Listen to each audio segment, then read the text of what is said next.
our second tech spotlight that we're doing in our series with Lunch and Learn.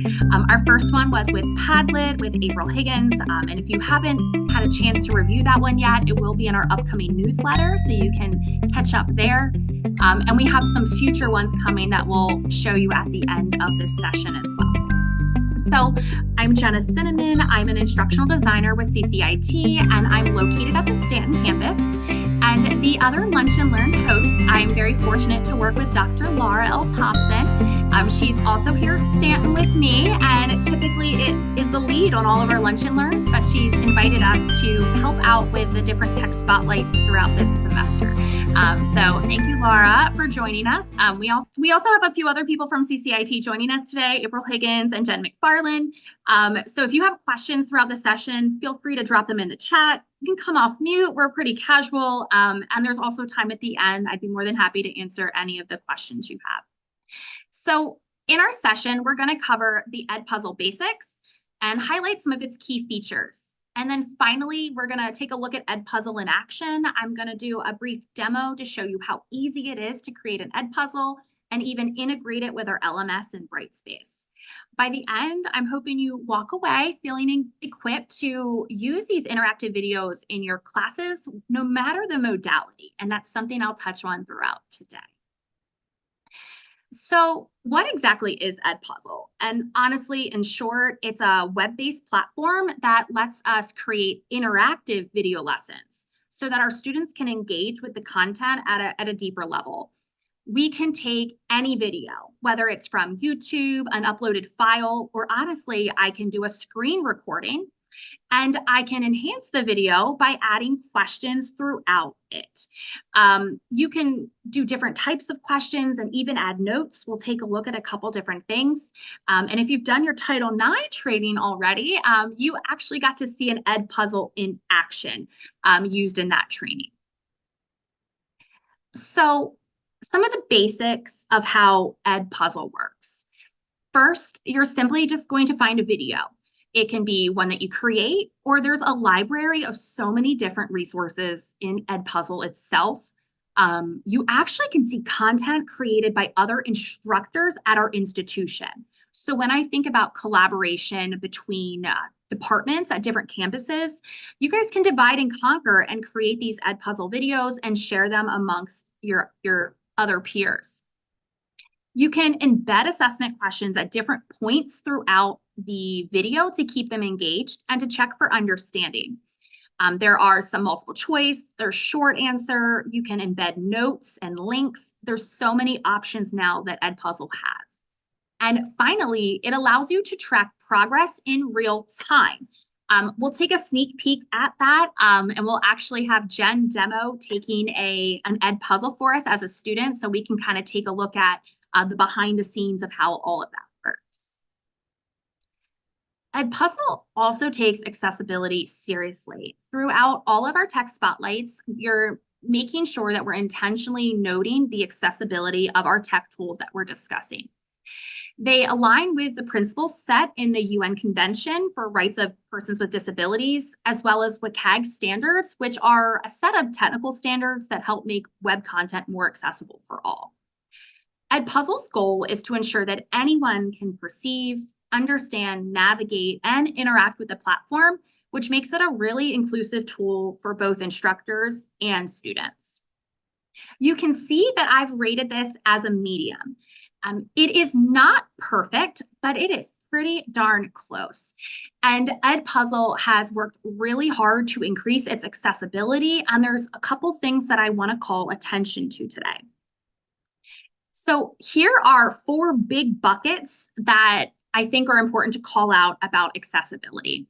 Closed captions and keyboard navigation are fully supported in Edpuzzle, which means they get the stamp of approval and they're accessible to all of our users.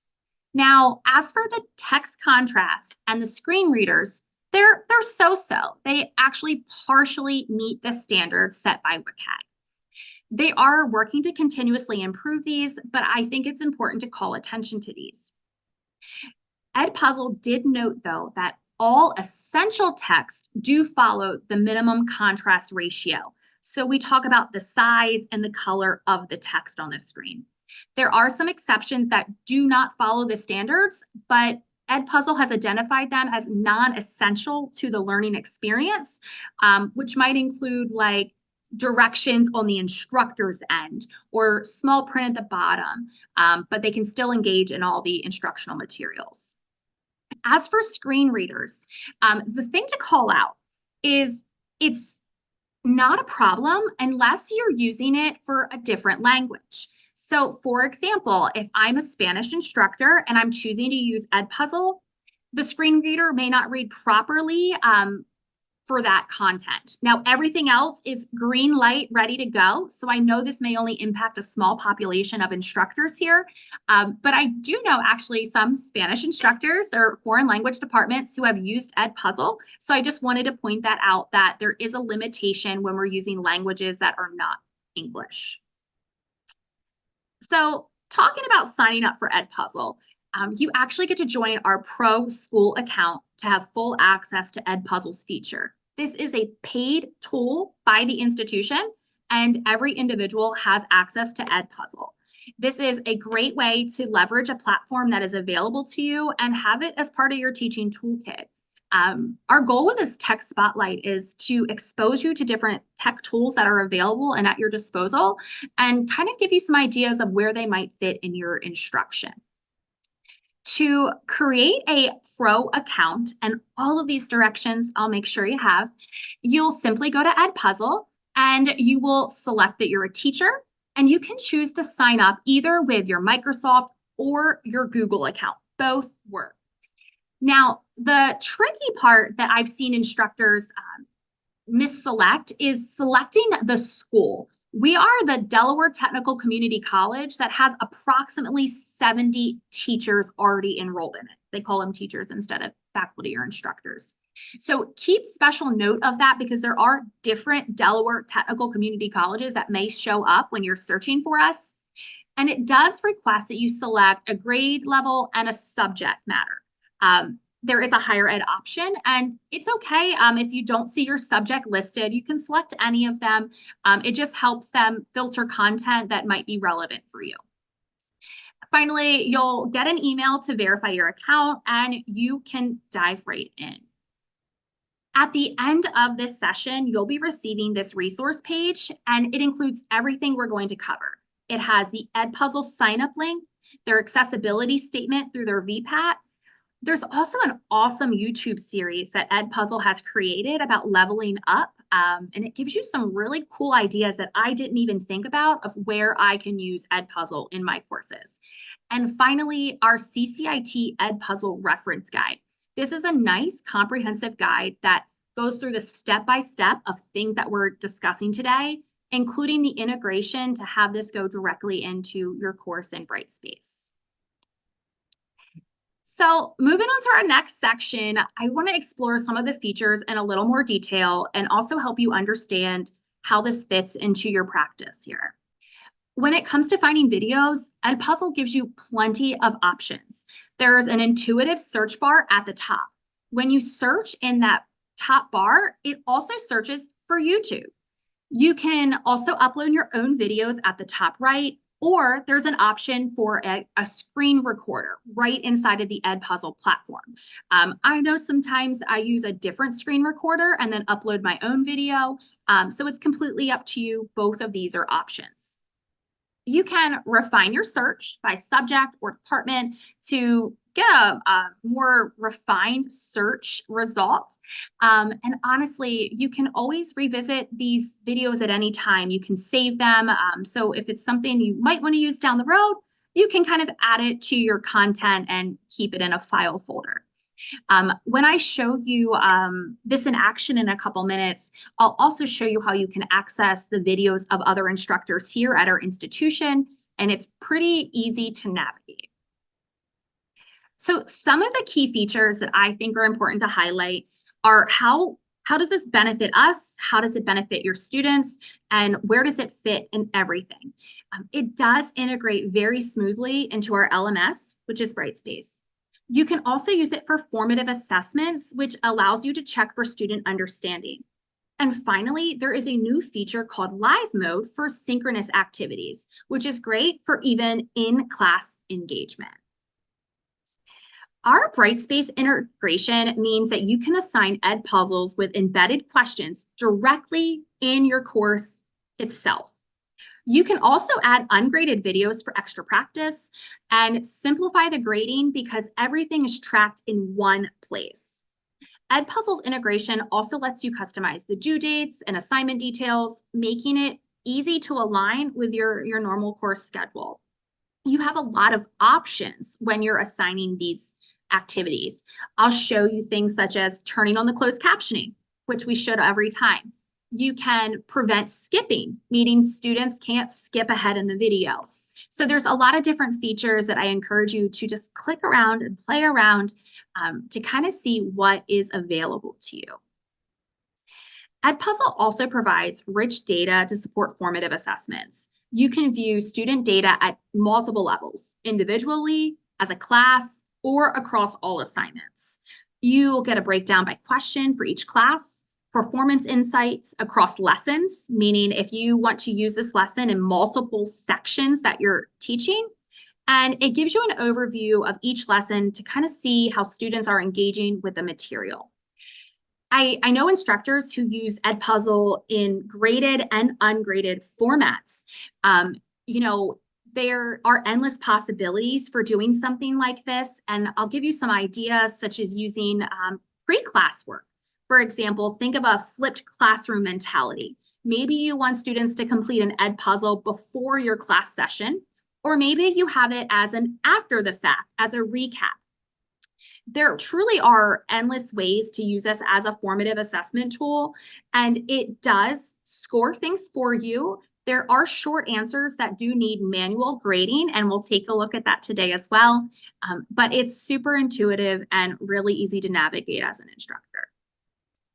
The new item with Edpuzzle is live mode, and this is perfect for in-class engagement. So with live mode, you show the video on a shared screen, whether it's on Zoom or maybe on your screen in your classroom. And while that's happening, students answer the questions on their own devices. So think of it if you've ever used Kahoot, Slido, those kind of tools, it's the similar mentality. And it's awesome because they can also access this assignment independently at a later time. It's not just during that learning moment. They can still access this so they can have it as a resource down the road. So on this slide, this is just a nice little comparative view. So on the right, you can see the teacher view, and on the left, you can see the student view. So on the right, the instructor's playing the video, and then there was a question. On the student's device, they're prompted with the question, they can submit it, and then they can move on. The instructor can also show the responses as students are responding. I think this is a great way when you want to have a discussion and make sure everyone has a voice, but maybe you have some students who don't always willingly volunteer to give that. So this is a nice low stakes way to have students be heard in your course.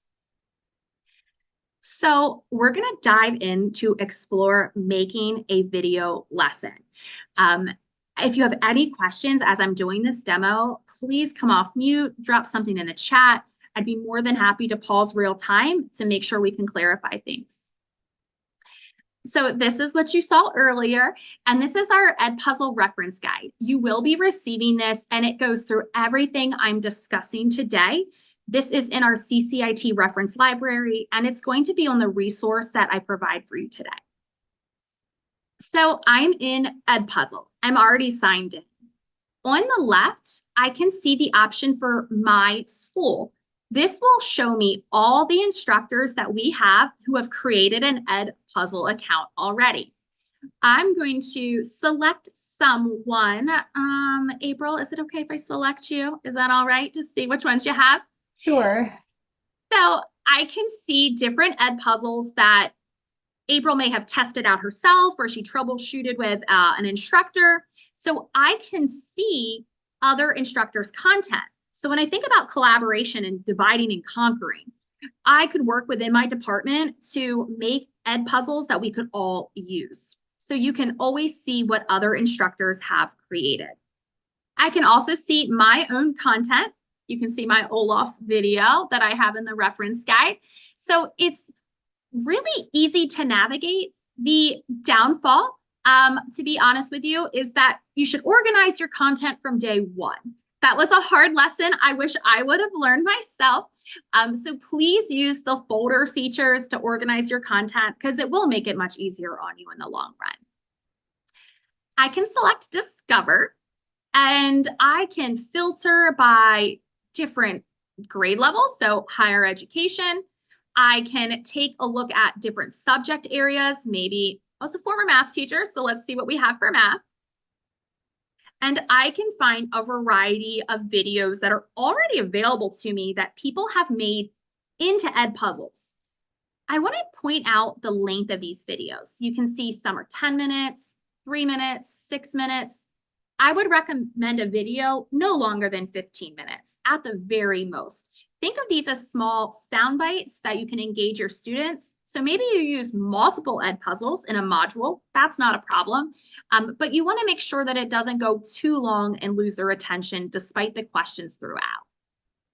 At the top, I can even search for different videos, and it goes through YouTube as well. Something that is very new to Edpuzzle that came out this summer is they have an Edpuzzle Chrome extension.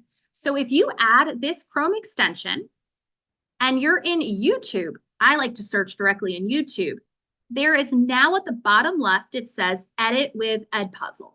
So if this is a video I'd like to use, I can select Edit with Edpuzzle, and it goes me right to the editing area. It pulled it directly from YouTube for me. I'm already signed into Edpuzzle, and now I can actually edit it. So you have really cool tools here that we actually used in a microbiology build this spring. You can cut the video to make it shorter. That's usually a pretty advanced thing to do, to chop a video, but you can do it really easily by just sliding along the way. You can do your own voiceover. So maybe your video is something about a screen recording of you solving a problem of some sort. YouTube doesn't allow the voiceover, but your own homegrown videos, you can do a voiceover. So maybe you record your annotations and then you want to talk about what the writing is. And then finally, the question time. I'm going to be honest with you. I've tested out the AI generator sometimes. Sometimes it's awesome, sometimes not so much. This is clearly a work in progress, and it's in beta version for a reason. But we do have 3 options for a multiple choice, open-ended, or to leave a note. So I'm going to make a video assignment that Jen's going to take in just a couple minutes. Jen, don't cheat. I'm going to add a note, and I'm just going to say, there will be 2 questions throughout this video. You can give directions, you can give prompts, you can give just food for thought for your learners throughout the video. You can embed links and also add images. So say you have a resource document in Google Docs. You could link that out for the students as like a, hey, pause right here, go complete question 3, or whatever you may choose to do. I'm going to save it. And you can see this little dot. It's automatically at the end. I don't want that. I want it to be right within the first couple seconds that Jen will see that note. Done. I'm going to add a second question. I'm going to give a multiple choice.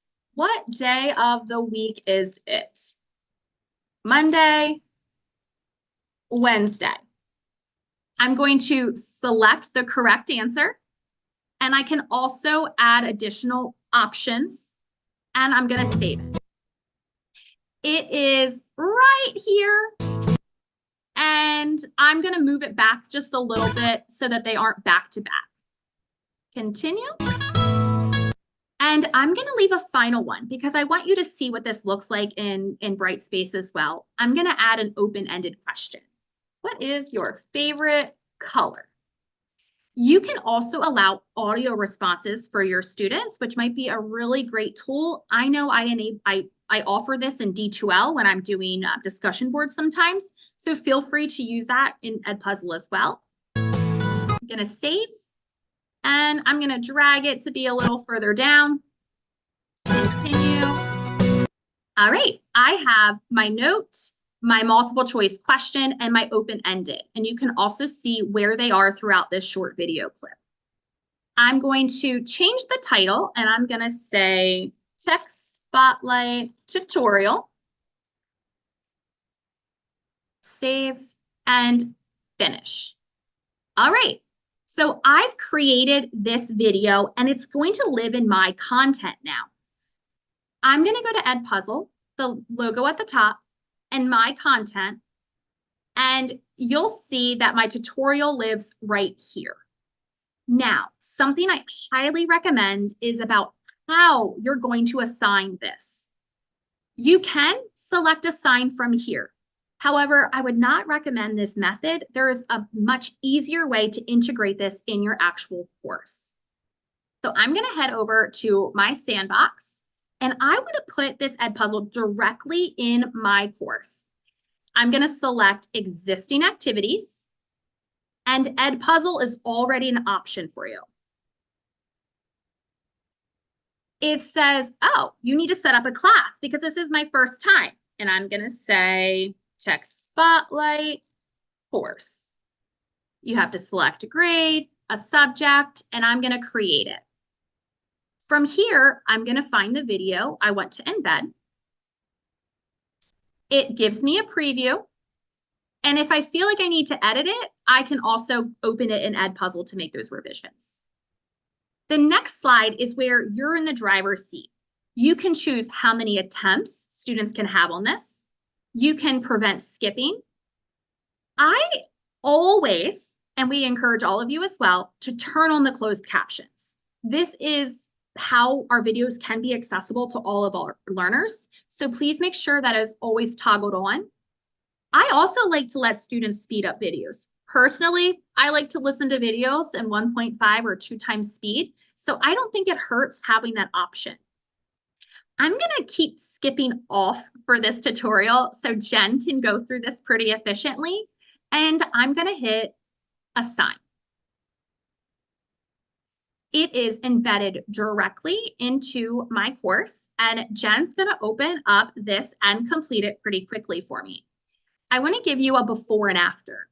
I'm going to show you my grade book in my sandbox. Right now, I have no grades at all. The cool thing about Edpuzzle is once one student takes this assignment and a grade is generated, it automatically adds it to my D2L grade. So I'm going to select this. I'm going to see how things are going. As an instructor, I could even right from here select live mode. So think about our dev courses, right? Sometimes you're teaching it online synchronously, sometimes in person, sometimes asynchronously. By having it embedded in your course, you have the flexibility to use it real time if you'd like, or they can complete it on their own. So I can see there's Jen. She's 20% through already. I'm going to refresh to see if she's completed the activity. And a few seconds ago, and it says she's not turned it in. Jen, are you still taking our assessment? Yes. So it's really nice that you can kind of see their progress and get a gauge on your students. And it's awesome because you can easily reset the progress, or maybe the student got a score that, you know, maybe their internet went out and they're like, hey, I didn't get all the way through the video. You can easily have them retry it and just have that conversation with them. I can also take a look at the questions to see what's happening throughout. So far, I can see Jen got the first question correct. And the second question, it's showing red because it's a short answer question. I have one pending to grade, and I can see the item by Jen there. So I'm going to go back into this assignment to see if I can go ahead and score it now. Not turned in. It looks like it's almost there. 80% watched. You got to go through all the video, Jen.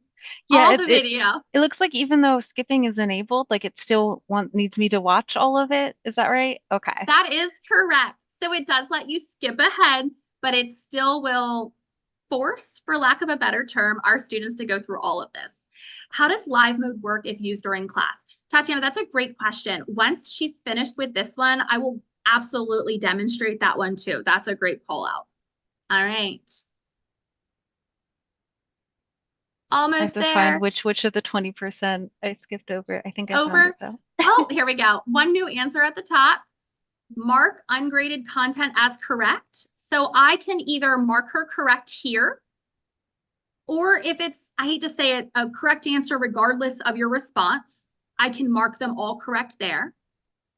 So Jen just got 100 on that. And I can see that it's turned in and graded now. So I'm going to go back to my grade book.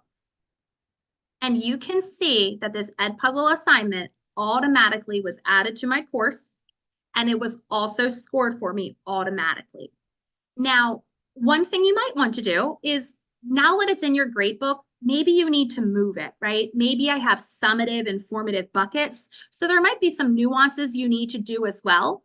But it's awesome that it will sync automatically to kind of take off that load as an instructor to transfer the grades over. We're going to go ahead and do the live mode too, Tatiana. I appreciate you calling that out. So I'm going to go back to my assignment and select live mode, and I'm going to start it and click on the following class. So Jen McFarland is in it right now. Thank you, Jen. And I'm going to start. And so essentially, if I'm in class, this video will be on my screen. This will be my screen share. I can also see who's in it and who's not, and who's ready to get started. So this would play. And there's a note. There'll be 2 questions throughout this video. Jen, did that note also pop up on your side? Yes. Awesome. So I'm going to continue. And I can make it full screen. I can make it bigger so it's easier for everyone to see. I'm going to skip forward a little bit. All right. Another question. What day of the week is it? And Jen, does it let you answer it a second time? It doesn't. So if for me, it says waiting for your classmates to respond. Oh, and Awesome. one-on-one answered. Yep. Awesome. So I'm going to hit continue, and I can show responses, and you can see how the class is split. So when you think about, like, Zoom has polling features and Slido and all of those different things, this is another tool in your toolbox. And when you're done, you can just simply exit live. Did that help, Tatiana? By all means, feel free to unmute and I can go through anything else. Yeah, so the students would have to be like on a computer themselves, and then would they have to go to Edpuzzle and then join the class that way, or would they be in like D2L and then join through there? Great question. They'll be in D2L. So it's really nice that you don't have to send them to an external platform. It's all built inside the actual course when we insert it this way. So the way that we would always recommend is to go to where you want it, existing activities, and Edpuzzle. That way it'll create an embedded external tool for your students so that they don't have to go somewhere else. Okay, so if I were to use the live mode, the student would have to join that specific link as well, correct? Yes, On Jen, did D12. it? Okay. Yeah, Jen, you accessed this link in the course, and while I was in live mode, exactly, yes. Yeah, so Okay, it perfect. popped up saying like, oh, like instructors, like in live mode, join. And I was like, yeah, let's join. Okay, and then does it play simultaneously on the student's screen, or is it just kind of just going through on the live screen and then the student would just get a pop-up on the question? Mhm. Okay. Yes, you're Yep. right. They just get the pop-up. It's, think of it if you've used like Kahoot or questioning tools like that, right? It's on the main screen and then you only see the 4 squares. That's a similar mentality. Yeah, but they can, Gotcha. the improvement I would say with Edpuzzle over some of the other tools is that you can still see the questions on your device and the options. where some of the other tools, I can say they just have symbols and colors. So you constantly have to like look back up and down to figure it out. So Edpuzzle made sure all of the question and options show on your device too. Yeah. Nice. Okay, awesome. Thanks. Anyone else have any questions from our demo today? Okay. So in just a couple minutes, I'll drop this in the chat just to give you an idea of what this resource will have. So it will have a link directly to Edpuzzle to sign up for you. It does automatically have our Pro School code in it. I made sure it was that. You may or may not have to select Delaware Tech still, to be honest with you. Sometimes it's hit or miss how that link works. But make sure you're selecting the Delaware Tech with 70 or more instructors in it. I've also linked out Edpuzzle's accessibility statement. This is the VPAP, which is essentially a document that companies publish stating their accessibility features and maybe any shortcomings they have. So you're welcome to explore this as well. I linked out the Level Up with Edpuzzle video series that had these nice, short, concise videos created by Edpuzzle to help get you started. And then finally, the Edpuzzle reference guide. So you guys will have all of that as well. So before we wrap up for today, I'm going to give a shameless plug to our upcoming Lunch and Learn sessions. On Wednesday, next week on the 6th, we have a session led by Laura on using and applying AI. I know this is a hot topic for everyone, myself included, and Laura has so many great resources in store for you. The following Wednesday is going to be our third tech spotlight on Mentimeter. Allie is excited to explore this tech tool with everyone. And though it's not a paid resource we use, it still has great free resources that you can still implement in your courses. And finally, we'll close out the month of November with a session on analyzing and evaluating AI. This is a super engaging session that will have you thinking about the ethical implications of AI, the biases, and honestly, broader implications of AI and its use. So if you have any other questions, please, please, please feel free to unmute at any time. You can drop them in the chat for me. I'm going to put 2 different resources in the chat. The first is our Edpuzzle resource that I just shared with you. And the second is our CCIT survey. It is really important to us here at CCIT that we're providing relevant and timely professional development for you. So please let your voice be heard, share the good, the bad, the ugly, and the wants, so we can make sure that Lunch and Learn is targeted to what works for you here as an instructor. Well, we'll hang around if you have any questions. If not, I hope you have a great rest of your week, and it was so good to see everyone today.